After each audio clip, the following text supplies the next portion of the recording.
harus diluruskan ini umat, harus cepat dijagain ini umat, agar umat ini tidak ikut celaka semuanya, ya. Nah, Buya memberanikan diri, Buya memberanikan diri untuk ini. Kenapa? Kasihan, ini bahayanya lebih besar, lebih besar bahayanya ketimbang umat ini meninggalkan salat yang 5 waktu. Lebih besar bahayanya ketimbang umat ini meninggalkan saum Ramadan. Ingat.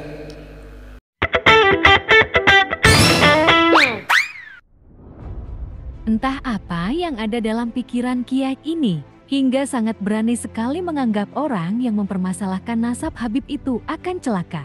Mempermasalahkan nasab Habib jauh lebih berbahaya dari meninggalkan sholat 5 waktu. Meninggalkan kewajiban puasa. Bukankah ucapan Anda ini yang sangat berbahaya karena menyesatkan?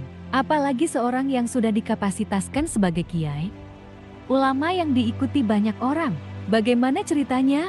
Kok bisa kiai ini menempatkan nasab di atas syariat seperti sholat 5 waktu, puasa di bulan suci Ramadan? Seperti yang kita ketahui bahwa sholat disyariatkan melalui wahyu Al-Quran dan hadis-hadis Nabi. Begitu pula puasa. Lalu, bagaimana dengan nasab Habib? Apakah ada kewajiban dalam syariat untuk tidak mengkoreksi nasab Habib? Begitulah kiranya.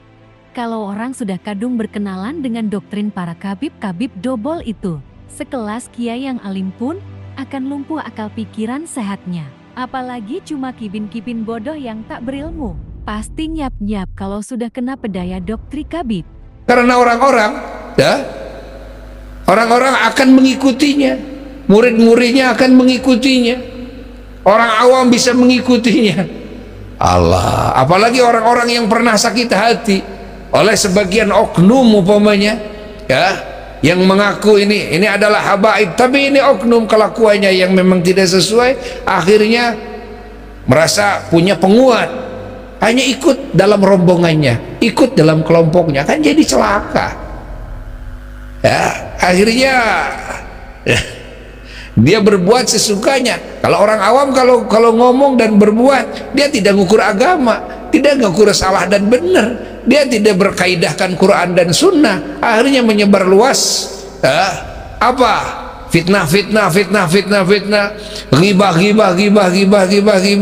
Kenapa terjadi seperti ini? Siapa ini, itu kan? Ini ada orang-orang yang awam, ya. Ini orang-orang yang awam, muslim, tapi muslim yang awam. Ingat, Allah akhirnya dia berkata tanpa kaidah-kaidah syara, ya. Dia bikin makalah tanpa kaidah-kaidah syara. Ingat, dia berbuat tanpa kaidah-kaidah syara. Ini gara-gara apa? Gara-gara terplesetnya seorang alim. Ini berbahaya sekali, kan? Berbahaya sekali.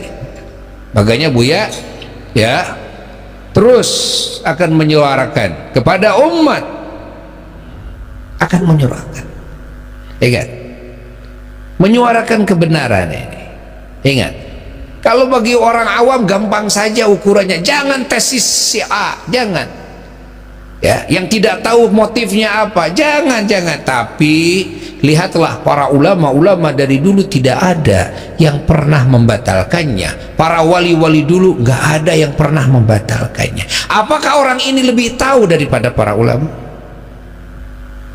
Apakah orang ini, ingat, lebih berilmu daripada ulama-ulama yang itu?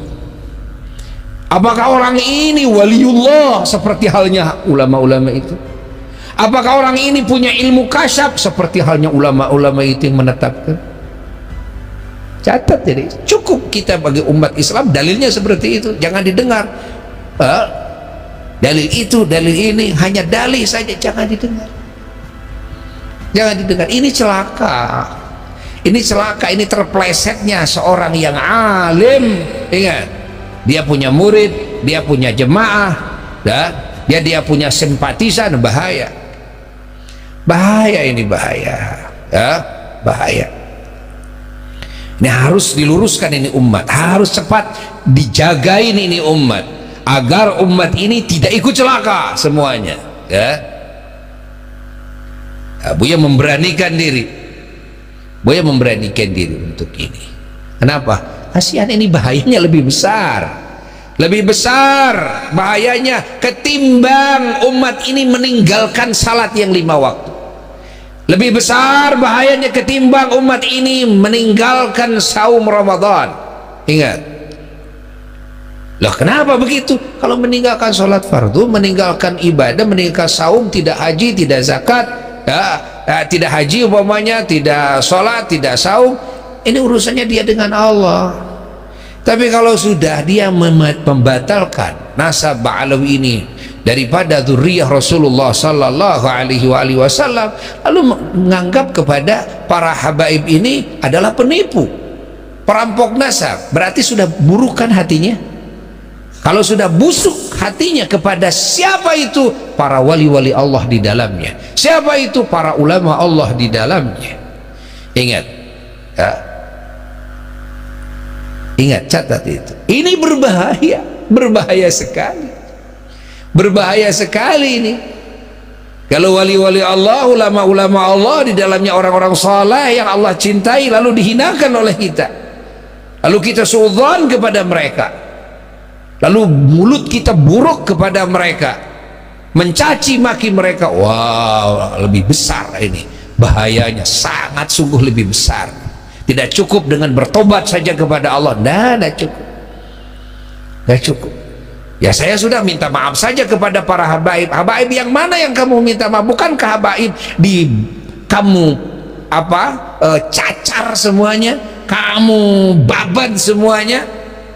Seluruh yang namanya habaib yang ada di alam barzah sekarang, bagaimana kamu minta maafnya? Hah? Kepada yang masih hidup juga belum tentu kamu bisa bertemu dengannya. Karena yang kamu caci bukan hanya 1-2 habaib, tapi semua yang namanya habib yang kamu kenal, dan kebanyakannya yang kamu tidak kenal, kebanyakannya yang sudah wafat. Allah, ini bahaya besar ini. Bahaya besar. Kalau kamu tidak sholat, kamu tidak puasa, kamu tinggal qadha, kamu tinggal tobat kepada Allah, selesai. Ingat, kamu berzina di waktu, kamu tinggal berhenti bertobat kepada Allah, selesai. Ketika kamu bukan cuma kepada satu habib, kalau kepada satu habib yang oknum wajar.